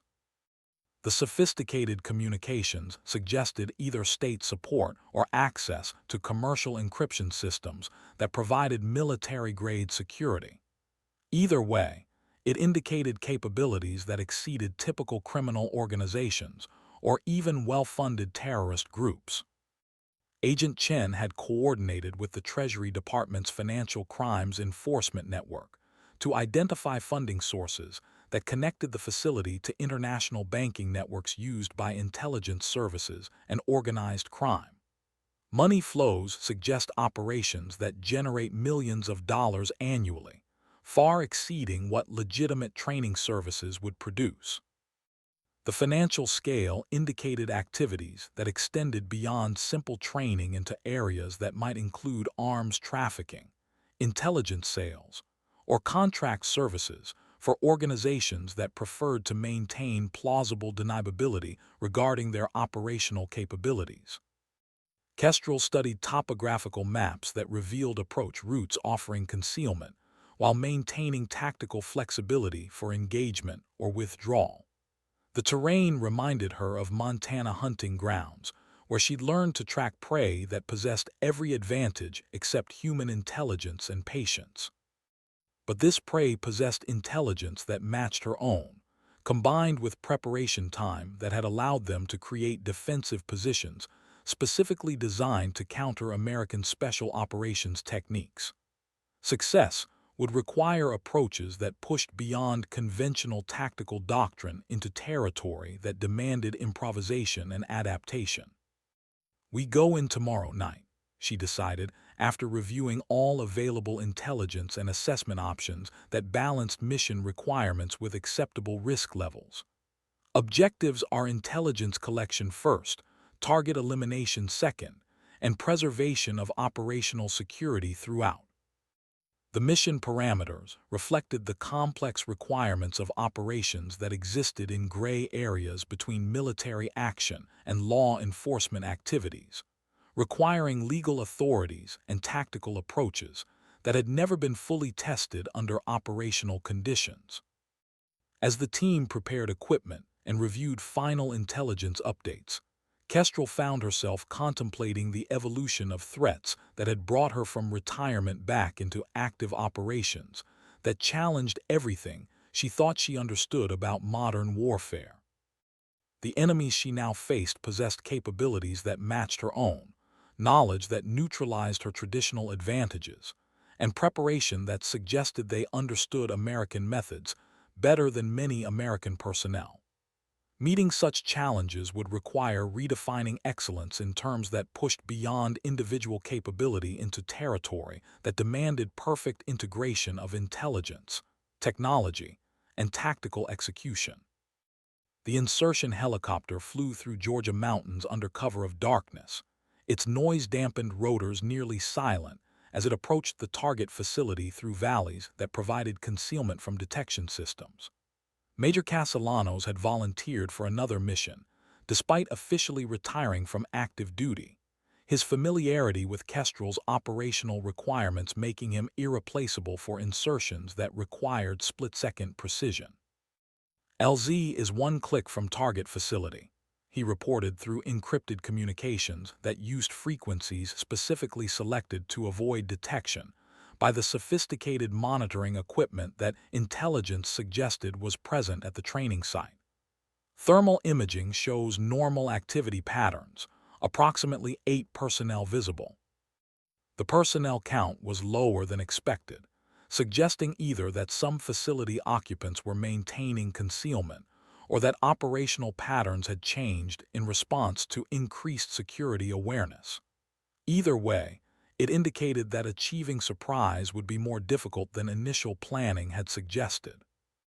Kestrel and her 4-person team inserted with equipment loads optimized for intelligence collection rather than direct confrontation, though they carried sufficient firepower to handle resistance that might develop during their reconnaissance mission. The primary objective was gathering information about training methods, student identities, and network connections that would enable follow-up operations against other nodes. Sergeant First Class Maria Santos established overwatch positions that provided early warning of approaching threats while maintaining communication links with extraction assets. Her experience with previous operations involving Kestrel made her invaluable for coordinating support activities that required understanding of techniques that existed outside normal tactical doctrine. Staff Sergeant Kevin Park deployed electronic surveillance equipment designed to intercept communications and download computer data from systems that might contain information about network operations, funding sources, and future targets. His equipment included experimental systems that could penetrate encryption protocols while remaining undetectable to conventional security measures. Commander Torino led the infiltration element that would conduct close reconnaissance of facility buildings and training areas, gathering intelligence about capabilities and activities that satellite surveillance couldn't detect. His experience with direct action operations provided tactical expertise that complemented Kestrel's precision shooting capabilities. The facility revealed construction and equipment that confirmed intelligence estimates about the sophistication of training programs being conducted there. Shooting ranges extended to distances exceeding 2,000 meters, with target systems that could simulate human movement patterns and environmental conditions that replicated operational scenarios. "This isn't recreational training," Torino reported through encrypted radio, as his team observed shooting exercises that demonstrated capabilities normally associated with military special operations. Students are practicing techniques that could only be intended for engaging human targets at extended range. The observation confirmed that the facility was conducting illegal training activities that violated multiple federal statutes regarding weapons violations and potentially terrorist support activities. But more importantly, it provided evidence that the network was systematically developing capabilities specifically designed to counter American special operations techniques. Park's electronic surveillance revealed computer systems containing detailed files on American personnel, equipment specifications, and tactical procedures that should have been classified at levels requiring special security clearances. They have detailed information on our training programs, deployment patterns, and individual capabilities. The data included personal information about special operations personnel that could only have been obtained through systematic intelligence collection efforts or access to classified databases. Either possibility represented security breaches that threatened American personnel worldwide. As the reconnaissance continued, Kestrel found evidence of modifications to precision shooting equipment that incorporated techniques she developed during her own career, suggesting that her methods had been studied and reverse-engineered by individuals with access to detailed information about her operational history. The discovery created psychological pressure that exceeded normal operational stress, knowing that her own innovations were being used to train opponents who might eventually face American forces in combat situations. Personal techniques that had saved American lives were now being used to threaten them.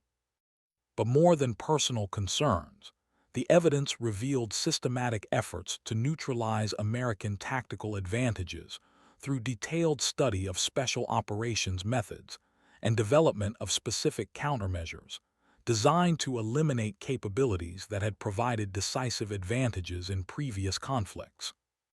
The network represented a new category of threat that required responses extending far beyond conventional counterterrorism into areas that challenged fundamental assumptions about operational security and information protection in an interconnected world where knowledge could be weaponized as effectively as any physical system. As extraction time approached, the team prepared to withdraw with intelligence that would reshape American understanding of threats facing special operations personnel worldwide. But they also carried knowledge that their own capabilities might no longer provide the decisive advantages that had defined American military superiority for decades. The intelligence gathered during the Georgia operation revealed a network that spanned 12 countries and included training facilities, financial operations, and communication systems that supported systematic efforts to counter American special operations capabilities. The scope exceeded anything previously encountered in counterterrorism or counterintelligence operations. Task Force Alpha's investigation expanded to include coordination with allied intelligence services, whose personnel had also been targeted for study by the network. British SAS, German GSG-9, and Israeli Special Operations had all encountered opponents who demonstrated unusually detailed knowledge of their tactics and capabilities. "This isn't just about American operations," reported Colonel Webb during a classified briefing that included representatives from NATO intelligence services. The network has been studying Western special operations for more than a decade, developing capabilities specifically designed to neutralize our tactical advantages. The international scope required responses that transcended national boundaries and jurisdictional limitations, creating challenges that tested diplomatic relationships and intelligence-sharing agreements that had never been designed to address threats of this sophistication and scale. Dr. Kim's analysis revealed financial connections between the network and state intelligence services that preferred to maintain plausible deniability regarding their support for activities that violated international law. Funding patterns suggest coordination with entities that possess capabilities normally associated with government agencies. The state connections raised questions about whether the network represented private organizations that had acquired government support or intelligence operations disguised as private activities. Either way, it indicated threats that exceeded what civilian law enforcement or even military special operations were designed to address. Kestrel worked with analysts to identify priority targets whose elimination would disrupt network operations while providing intelligence about remaining nodes. The target selection process required balancing immediate threat reduction with long-term intelligence collection goals that could enable comprehensive network neutralization. "We've identified 3 facilities that appear to serve as regional coordination centers," she reported during a planning session that included senior officials from multiple agencies. Simultaneous operations could disrupt their command structure while preventing remaining elements from disappearing.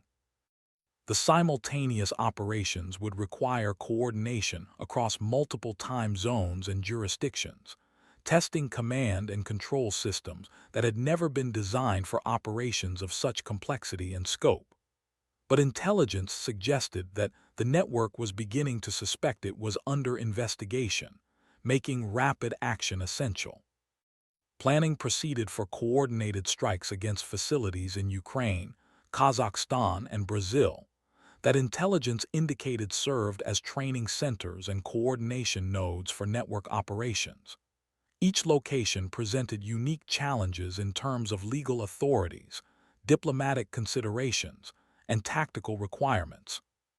But more than operational complexity, the missions would test whether American special operations could successfully engage opponents who understood their methods and had prepared countermeasures specifically designed to neutralize their capabilities. As mission preparations intensified, Kestrel found herself training for scenarios that pushed beyond anything she'd previously encountered, facing simulated opponents who possessed detailed knowledge of her techniques and had developed specific responses designed to counter her advantages. The psychological pressure of such preparation exceeded normal pre-mission stress, requiring mental conditioning that prepared her to face enemies who might understand her capabilities better than she understood theirs.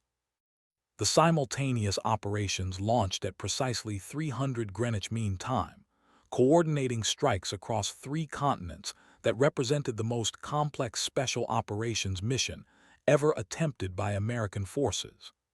Kestrel led the team targeting the Ukrainian facility, which intelligence indicated served as the network's primary training center for precision shooting instruction.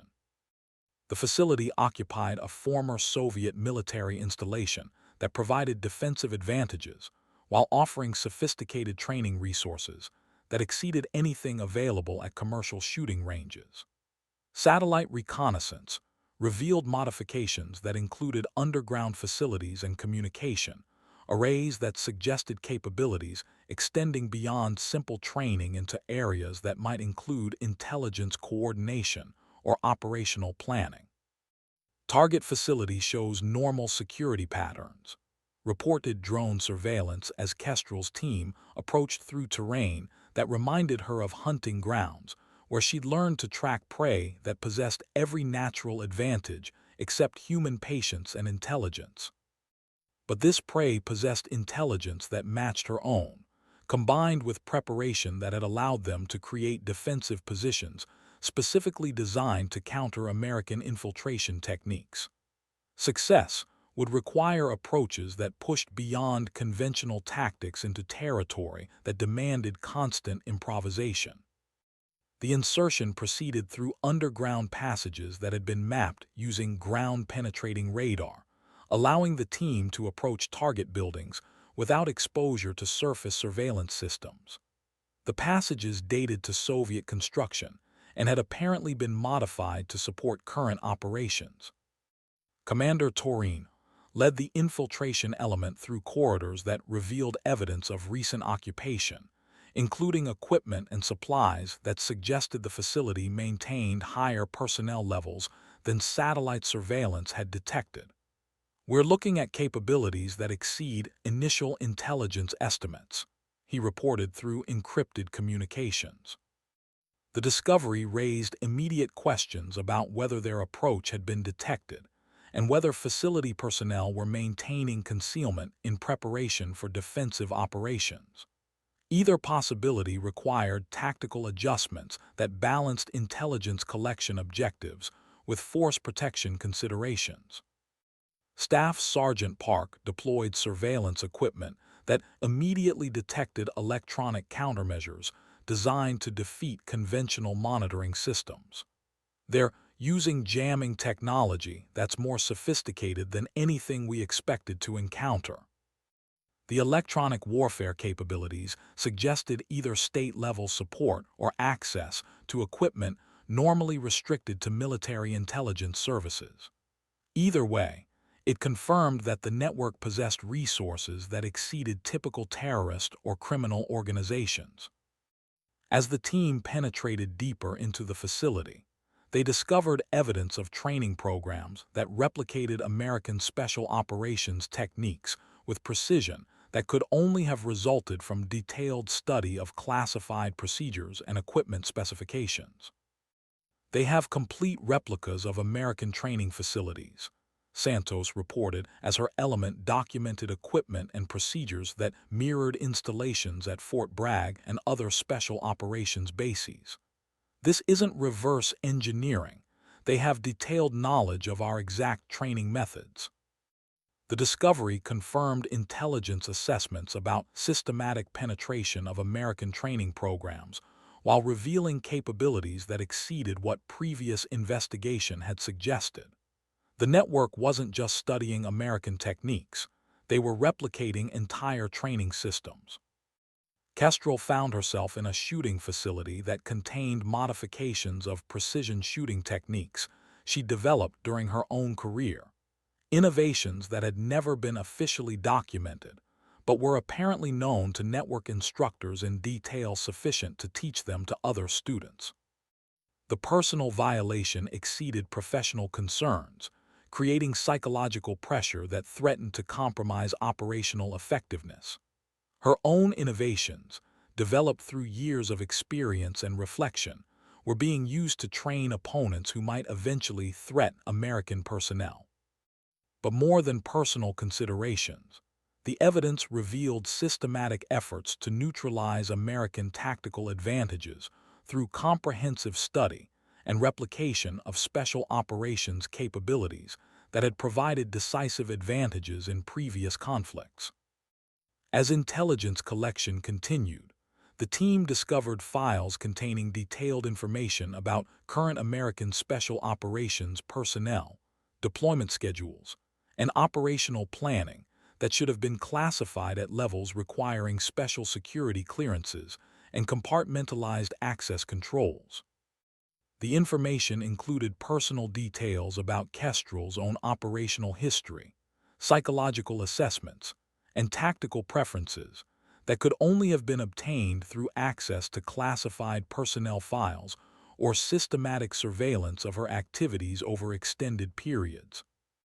The discovery created immediate security concerns that extended beyond the current mission into questions about how extensively American special operations had been penetrated by hostile intelligence collection efforts. As extraction time approached, the team prepared to withdraw with intelligence that would revolutionize American understanding of threats facing special operations personnel, while raising disturbing questions about security vulnerabilities that had apparently existed for years without detection. The mission's success would be measured not just by intelligence collected, but by the broader implications for American special operations security and the fundamental changes in doctrine and procedures that would be required to address newly identified vulnerabilities. The intelligence collected from the Ukrainian facility revealed a network of unprecedented sophistication that had systematically penetrated American special operations training, personnel files, and operational procedures over more than 15 years. The scope of the breach challenged fundamental assumptions about security protocols and information protection that had been considered adequate for protecting classified military capabilities. General Morrison convened a crisis conference that included senior officials from the Pentagon, CIA, FBI, and National Security Agency to address security implications that extended far beyond conventional counterterrorism into areas that threatened the foundation of American military effectiveness. We're looking at the most comprehensive intelligence penetration in American military history, she announced to officials whose security clearances granted access to information compartmentalized beyond normal classification levels. Every aspect of our special operations capabilities has been studied, analyzed, and potentially compromised. The assessment required immediate revision of training programs, personnel security protocols, and operational procedures that had been developed over decades of combat experience and tactical innovation. Changes of such scope would influence American military capabilities for years while creating vulnerabilities during the transition period. Dr. Kim presented analysis that connected the network to intelligence services from multiple countries that had coordinated efforts to neutralize American tactical advantages through systematic study and development of countermeasures. This represents state-sponsored intelligence warfare disguised as terrorist activities. The state involvement raised diplomatic and strategic considerations that extended beyond military operations into areas requiring coordination with the State Department and National Security Council. Responses would need to balance immediate security requirements with longer-term diplomatic relationships and alliance obligations. Kestrel found herself at the center of discussions about fundamental changes to special operations doctrine and training that would eliminate techniques and procedures that had been compromised, while developing new approaches that remained unknown to hostile intelligence services. Everything we've taught, every technique we've developed, every tactical advantage we've relied on, we have to assume it's been studied and countered, she reported to officials whose responsibilities included protecting American military personnel worldwide. The assessment meant abandoning decades of tactical development and starting over with approaches that remained unknown to adversaries who had demonstrated ability to penetrate American security systems at the highest levels. But more than tactical considerations, the network's penetration raised questions about personnel security and information protection that challenged basic assumptions about trustworthiness and reliability in organizations that depended on absolute security for operational effectiveness. Commander Torino outlined preliminary recommendations for security protocol revisions that would prevent similar penetrations while maintaining operational effectiveness for personnel who required access to classified information. We need compartmentalization that exceeds anything currently in place. The enhanced security measures would create barriers to information sharing that could impair operational coordination while providing protection against intelligence collection efforts that had apparently operated undetected for more than a decade. As discussions continued, officials grappled with implications that extended beyond immediate security concerns into fundamental questions about American military effectiveness, in an environment where adversaries understood American capabilities as thoroughly as American personnel understood them. The psychological impact on special operations personnel who learned that their techniques and capabilities had been studied and countered represented a challenge that exceeded traditional training and preparation for combat operations. Task Force Alpha's investigation revealed that the network included at least 47 individuals who had received training at American Special Operations facilities as part of international cooperation programs designed to enhance allied capabilities and strengthen diplomatic relationships. Foreign students who attended our schools over the past 20 years include individuals who subsequently appeared in intelligence reports as advisors to terrorist organizations or participants in activities hostile to American interests, reported Agent Chen during briefings that revealed the scope of personnel security failures. The foreign student programs had seemed beneficial at the time, providing training to allied personnel while demonstrating American capabilities and building relationships that supported broader diplomatic objectives. But they had also provided access to classified techniques and procedures that had subsequently been shared with hostile organizations.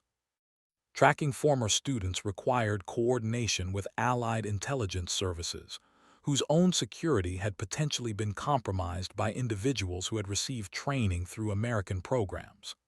The investigation's scope expanded to include personnel from NATO countries, allied nations in Asia and the Middle East, and international cooperation partners worldwide. Dr. Martinez analyzed ballistic evidence from locations where American forces had encountered unexpectedly sophisticated opposition, finding patterns that suggested systematic application of American precision shooting techniques, by adversaries who possessed detailed knowledge of equipment specifications and tactical procedures. Enemy forces have been using modified versions of our own techniques against us, she reported during analysis that connected operational failures to security breaches that had occurred years earlier. Personnel casualties that we attributed to lucky shots were actually the result of training that replicated American methods. The revelation meant that American deaths in combat operations had resulted from security failures that had gone undetected, while personnel were killed by opponents using techniques developed through American training programs. The personal impact on special operations personnel who learned that their colleagues had died from weapons turned against them exceeded normal combat stress and required psychological support services that had never been designed to address such complex trauma. As the investigation's scope expanded, officials realized that addressing the network's penetration would require changes that extended beyond military operations into diplomatic relationships, international cooperation agreements, and alliance structures that had been fundamental to American foreign policy for decades. The challenge would be implementing security measures that protected American capabilities while maintaining cooperation with allies whose own personnel might have been compromised by the same network that had penetrated American operations. But more than policy considerations, the network's existence meant that future special operations would face opponents who understood American methods and had prepared countermeasures specifically designed to neutralize advantages that had provided decisive superiority in previous conflicts. The implications would influence American military effectiveness for decades, requiring fundamental changes in doctrine, training, and operational procedures that pushed beyond anything previously encountered in the history of American special operations. The final phase of Operation Network Cleanse launched 6 months after the initial discoveries, targeting remaining nodes that intelligence had identified through analysis of captured documents and communications intercepts. Kestrel found herself leading coordinated strikes against facilities in 3 countries that served as final operational centers for the network that had penetrated American special operations. The missions represented culmination of the most comprehensive counterintelligence operation in American military history, requiring coordination between agencies and allies that had never attempted cooperation at such scale and complexity. Success would eliminate immediate threats while providing intelligence about whether similar networks existed in other regions. But more than tactical objectives, the operations would test whether American special operations could successfully engage opponents who possessed complete knowledge of American techniques and had prepared countermeasures specifically designed to neutralize traditional advantages. Final targets include the network's coordination center in Romania, a training facility in Kazakhstan, and a financial operations center in Argentina. Kestrel briefed personnel whose selection had required security investigations that exceeded normal clearance procedures. Simultaneous strikes will prevent remaining elements from dispersing. The coordination requirements pushed beyond anything previously attempted in special operations, requiring precise timing across multiple time zones while maintaining operational security that prevented target forces from detecting approaching threats. Each team included personnel whose capabilities had been verified through testing that ensured their techniques remained unknown to the network, providing advantages that hadn't been compromised through the systematic intelligence collection that had neutralized conventional American methods. Kestrel's team targeted the Romanian facility, which intelligence indicated served as the network's primary coordination center and contained the most comprehensive records about penetration efforts and future operational planning. The insertion proceeded through terrain that reminded her of hunting expeditions, where success required understanding prey better than it understood itself, except that this prey possessed intelligence that matched her own and had prepared defensive positions specifically designed to counter American infiltration techniques. Target facility shows enhanced security patterns, reported surveillance as her team approached through valleys that provided concealment while maintaining tactical flexibility for engagement or withdrawal.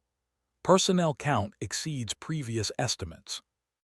The increased security suggested either that facility operators suspected they were under investigation or that they maintained higher alert levels as standard procedure. Either way, it indicated that achieving surprise would require approaches that pushed beyond conventional tactics. The facility revealed defensive preparations that demonstrated detailed understanding of American assault techniques, with obstacles and firing positions that seemed specifically designed to defeat tactics that special operations forces normally relied upon for successful infiltration and target elimination. "They've prepared for exactly the kind of operation we're conducting," Commander Torino reported as his element encountered defensive measures that countered standard American infiltration procedures. "Every approach route has been prepared with countermeasures designed to defeat our techniques." The discovery confirmed intelligence assessments about the network's sophisticated understanding of American methods, while revealing preparation that exceeded what conventional opponents would attempt against special operations forces. But as challenging as the defensive preparations were, they also revealed tactical preferences and capabilities that provided insight into network training and operational planning that could be exploited by personnel who understood how to adapt conventional techniques to unexpected situations. Kestrel found herself applying improvisational skills that pushed beyond formal training into territory that required constant adaptation and innovation in response to opponents who had prepared for conventional American responses. The engagement that followed tested limits of human performance under conditions that exceeded normal operational parameters, requiring precision shooting and tactical coordination that operated at levels where exceptional became routine and impossible became merely difficult. When the final shots were fired and the last facility was secured, Task Force Alpha had eliminated a network that had threatened American special operations for more than 15 years, while gathering intelligence that would reshape security protocols and training procedures for decades to come. But more than tactical success, the operation had proven that American special operations could adapt and overcome even opponents who understood their methods completely, demonstrating capabilities that transcended technical advantages into territory where human excellence made the difference between victory and defeat. The aftermath would bring commendations and recognition for exceptional performance under impossible conditions. But for Kestrel, the most important achievement was ensuring that future generations of American personnel would face opponents who no longer possessed the advantages that had been stolen through systematic intelligence collection and training that had exploited American openness and trust. The network was broken, its capabilities eliminated, and its penetration of American special operations ended through operations that had redefined excellence, while proving that exceptional performance remained possible even when facing opponents who possessed every advantage, except the human qualities that made victory inevitable regardless of circumstances.